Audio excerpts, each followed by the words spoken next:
What's up, everybody? It's Tony back with another video. If you're already a subscriber, thank you and welcome back. If you're not a subscriber, go ahead and click on that subscribe button and the notification button so you can be notified every time I upload a new video. So today I want to talk about my to be read, which is also going to be a combination of my latest book hauls. So if you've seen my other video, I went to Barnes & Noble for my first time as a reader. I've been to Barnes & Noble a million times before, like with other people or whatever, or to buy gifts for other people, but I had never been there to buy my own books. So that was pretty interesting. So if you haven't seen that video, go ahead and check that out. But I did get some books from there, and then I also did another Amazon book haul that I'm going to show you in just a minute. So first I will start with the books that I got from Barnes & Noble. And this would be considered a mini haul because I know a lot of you, when you readers, when you go buy books, you guys be doing like 10 plus and stuff. I don't do that many at a time yet, but I'm starting to get kind of addicted, so it might get to that level. I branched out a little bit, and if you've been watching my channel, you know that mostly, well, all of what I've read so far has been from Freida McFadden. So I did, when I went to Barnes & Noble, I didn't have a plan at all. I just went there and looked, and it was overwhelming. And so I kind of branched off with some books that looked interesting, and also another mystery author that was recommended to me, which is Riley Sager. So one of the books I got is called Before Dark, which is by Riley Sager. And it says this is a New York Times bestseller, actually, and it says something fresh shot through with shocks of real horror. And it says Sager is a master of the twist and the turn. You have to read to the very last page to find out who did what to whom and why.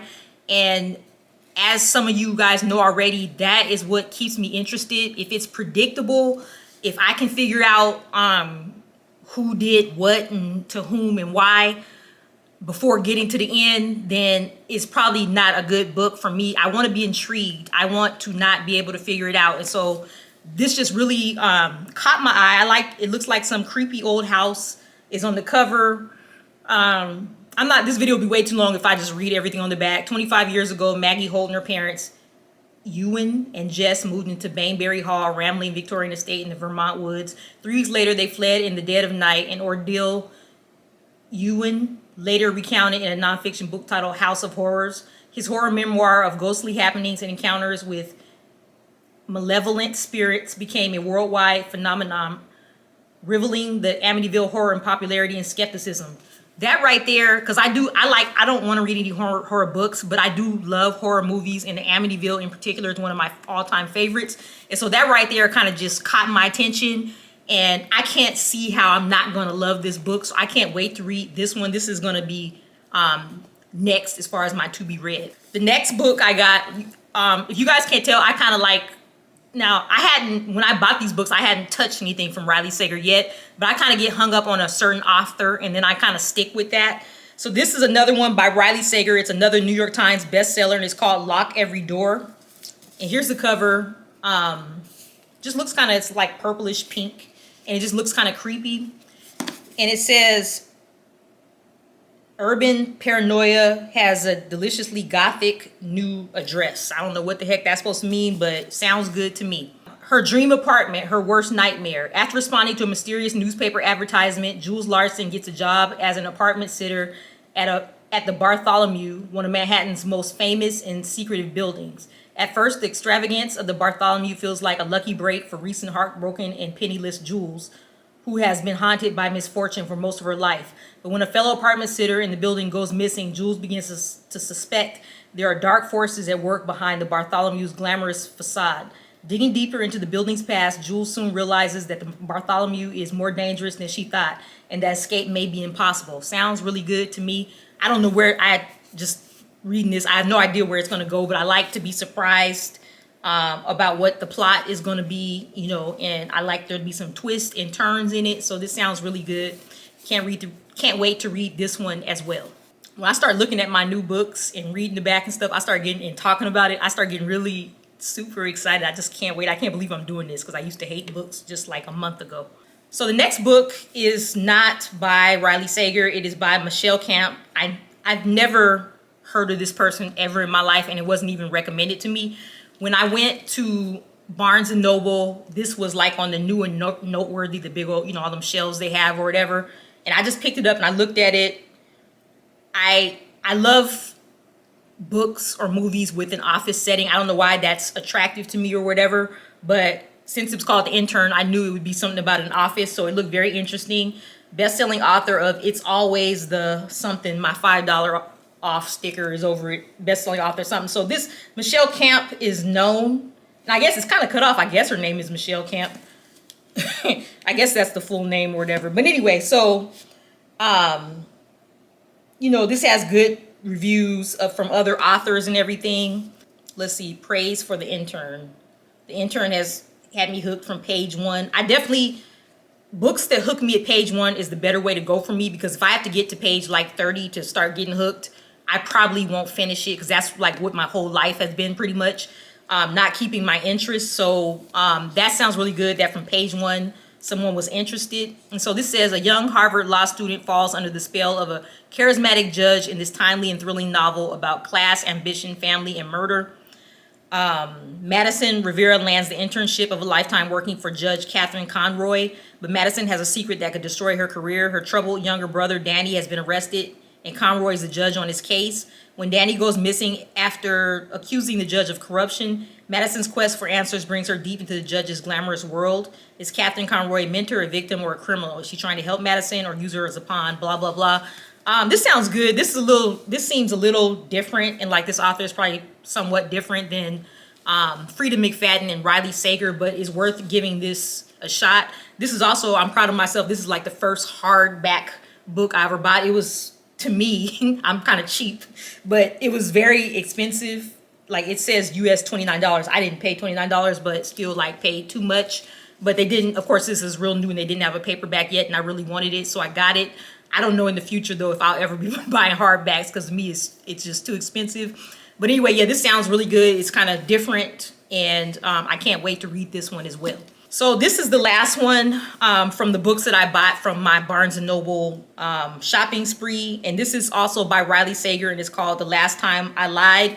And I wanted to mention this one last of those Barnes & Noble books, because as you can see, I have my little Sprite bookmark in it, and I'm still reading, and I'm about halfway through the book. I kind of wanted to stop and pause and talk about this one a little bit, and I want to talk about Riley Sager. This book, so like I said, I love Frida McFadden's books. Those are what got me hooked on reading in the first place. Had I read this book as my very first book, I probably would have never read again, and I also wouldn't even be as far in this book as I am. I'm keep stuttering. I'm gonna keep going. The book is getting good, but I will say it did not capture my attention in the beginning. It has about 383 pages, so that's close to 400, which is a little more than what I usually read. And also, I don't know if you can see, but the font is also kind of small, so this is kind of a longer book than what I'm really used to. And so this has been like a struggle for me. I usually finish books like from Frida McFadden in 2 or 3 days. And if I don't finish them that quick, it's strictly by my choice. It's not because I don't want to read. It's just because I don't have time. This one, I think I'm going on like 2 weeks right now. And as you see, I'm still only halfway through it. And it's just, I get bored.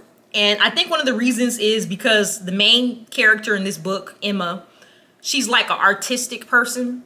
And so when they're describing a lot of things, it started off describing like her artwork, which I could care less about. And it's okay. I know that the artwork is probably part of the theme of the book or whatever. But for me, it just went a little too much on the descriptions. And it was just taking like pages and pages and pages just to get through a painting and all this kind of stuff. And I'm not interested in art at all. So that was like really boring to me. I thought more was going to be focused on the camp. So when I got past all that, now they're flipping back and forth from what happened at the camp 15 years ago and then back to current times about what's going on. And so that's making it more interesting. But the very beginning did not capture my attention. The only reason why I didn't put this down is because I didn't want to have a D and F when I just started reading like a month ago. I'm like so new to this. I'm like, am I not giving this enough chance or whatever? So I'm still reading it. And it has gotten better, but this one didn't capture my attention like any of the Frida McFadden books did. And I think the reason, it's not because it's a bad book or the storyline is bad or anything. And I wouldn't even say Riley Sager is a horrible author or anything. Obviously, he's not. But just for my style, I like you just to get to the point. And he does not do that. He goes into a lot of descriptions. And so it's just been really hard for me to stay focused on this. But I'm going to try to finish this book actually today or tomorrow. And I'll let you guys know what I think of it after that. So next I have all these Amazon packages. And I ordered this stuff. It was like weeks ago. And so I really honestly don't remember what I ordered. But I'm pretty positive, if I'm not mistaken, that they're all Frida McFadden books, because my goal was to read all of her books. Oh, okay, that was a whole package just for one book they put in there. So this one is by Frida McFadden. It's called The Wife Upstairs. And then it says, little caption this, it was her house first. Reviews, this book had me at the edge of my seat. I couldn't put it down. That's kind of how I feel about all of Frida McFadden. Now, I will say, you guys, look, this book is a little longer than the usual Frida McFadden books that I read. It's like, I'm seeing it's over 400 pages. I've never read a book that long before. I hadn't really planned on it. I didn't know this book was that long. I'm hoping that it's so good that it keeps my attention, and that has been the case for most of the books I've read by Frida McFadden, but I'm not completely sure. It says, Victoria Barnett has it all: a great career, handsome and loving husband, a beautiful home in the suburbs, and a plan to fill it with children. Life is perfect, or so it seems. Then she's in a terrible accident. Everything falls apart. Now Victoria is unable to walk. She can't feed or dress herself. She can't even speak. She is confined to the top floor of her house with 24-hour care. Sylvia Robinson is hired by Victoria's husband to help care for her, but it turns out Victoria isn't impaired as Sylvia was led to believe. There's a story Victoria desperately wants to tell if she only could get out the words. Then Sylvia discovers Victoria's diary hidden away in a drawer, and what's inside is shocking. This actually, this sounds like one of the Frida McFadden books, The Locked Door. I think that, no, not The Locked Door. I don't remember what the book was called. It was one of the other ones. I reviewed it in one of my other videos, but it kind of, the storyline kind of sounds like that, so this will be interesting. I don't care what Frida McFadden, what it says on the back, really. I'm interested in reading all her books because I've loved every single one of them so far, so looking forward to that. Then next, I have another Amazon package. I ordered all these books on the same day. I don't know why they put them in all these different packages.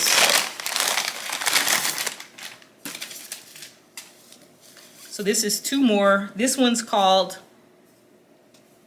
The X. It's kind of dusty. It almost looks like it's used or something. I don't know. This one's called The X. And as you can see, it's like a woman looking at herself in a mirror with some makeup or something. If you thought she was gone, think again. That right there already captured my attention. I love movies also, not only just about offices, but about exes. Cassie thinks she has met the perfect man. Joel is sweet, handsome, romantic, and best of all, he's crazy about Cassie. She thinks she's found the guy she'll spend the rest of her life with, have children with, grow old with. Yes, she knows about his perfect ex-girlfriend, Francesca, the beautiful, brilliant chef, beloved by all his friends, but she thinks Francesca is out of the picture. She thinks Francesca is gone for good. Think again, Cassie. Oh, that sounds awesome to me. I can't wait. I'm hoping, though, this is not like some kind of, like a Lifetime movie with a weak plot and a weak storyline and no twist in it, but... or predictable twist, I'll say. But again, it's by my favorite author, so I'm looking forward to reading this as well. Then next is The Perfect Son, again by Frida McFadden. It has like a boy standing on top of some creepy looking stairs, like it might go down to a basement or something like that. Pretty interesting looking cover. Mrs. Cass, we were hoping your son could answer a few questions about the girl who disappeared last night. Erica Cass has a perfect family and a perfect life until the evening when two detectives show up at her front door. A high school girl has vanished from Erica's quiet suburban neighborhood. The police suspect the worst murder, and Erica's teenage son, Liam, was the last person to see the girl alive. Erica has always sensed something dark and disturbed in her seemingly perfect older child. She wants to believe he's innocent, but as the evidence mounts, she can't deny the truth. Liam may have done the unthinkable. Now she must ask herself, how far will she go to protect her son? Sounds very interesting, my type of story. With Frida McFadden, you know there's going to be some kind of twist, so it's not going to just be cut and dry. The boy killed some teenage girl or whatever. There's going to be more to it than that. I already know, so I can't wait, and I'm looking forward to reading this one as well. It's close to 400 pages, and it's looking like, I think these are some of her older books, and I think her older books maybe were longer. Well, it says 2019. Well, I guess it's it's almost 2024, so that is kind of old.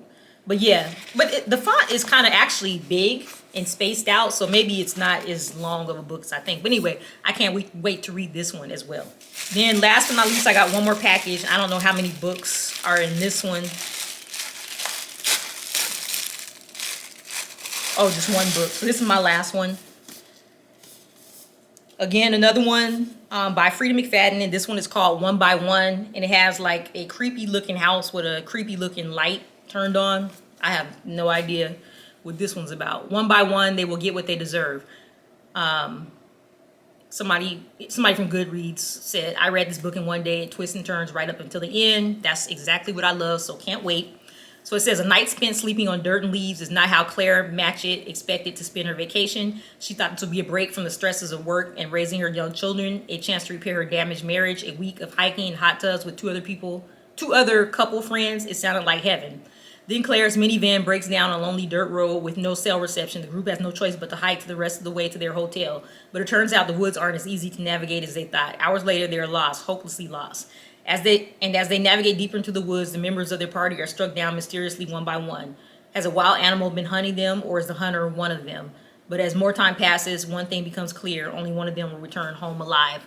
That sounds awesome. This is like, well, her books are kind of tricky because this and like another book I read or whatever, it sounds, when you're reading it, it actually sounds more like a horror book or something. Because obviously if there's some wild animal killing everybody, we know that's not going to be the case or whatever, because that would make it more like of a horror book, and that's not what she writes. So we know somebody's going to be killer. It may be one of those friends on a hiking trip. It may be somebody else. Frida McFadden always has some kind of plot twist or whatever, and a character that you don't think really did it is the one who normally does it. So again, one by one, I'm looking forward to this book as well. This one's a little bit shorter, like I like. This one's only, I mean, it's less than 300 pages. So that'd be perfect for my style. But anyway, so those are the books I got on my little Amazon and my Barnes & Noble book haul. I'm going to try to, I don't know what other booktubers do. I know they be having these stacks and stacks of TBR. I'm trying not to do that. I want to just read them as I get them and then order new ones. But I'm so addicted to finding new mysteries and thrillers and stuff. I don't know if I'll be able to do that. And sometimes I just like to spend money, to be completely honest. So yeah, those are the books I have right now. That's my TBR. And of course, what was that book called? The Last Time I Lied is what I'm reading right now. And hopefully I will be done with that book shortly, and then I will do a review on that one. That's my first one by Riley Sager, so it's different, but I'm trying to get used to it. But anyway, if you like this video, thumbs up. Again, if you know of any good mystery, thriller, thriller/mystery, or just thriller authors, drop them in the comments, or any recommended books or anything that's thriller, let me know. And I will see you in the next video.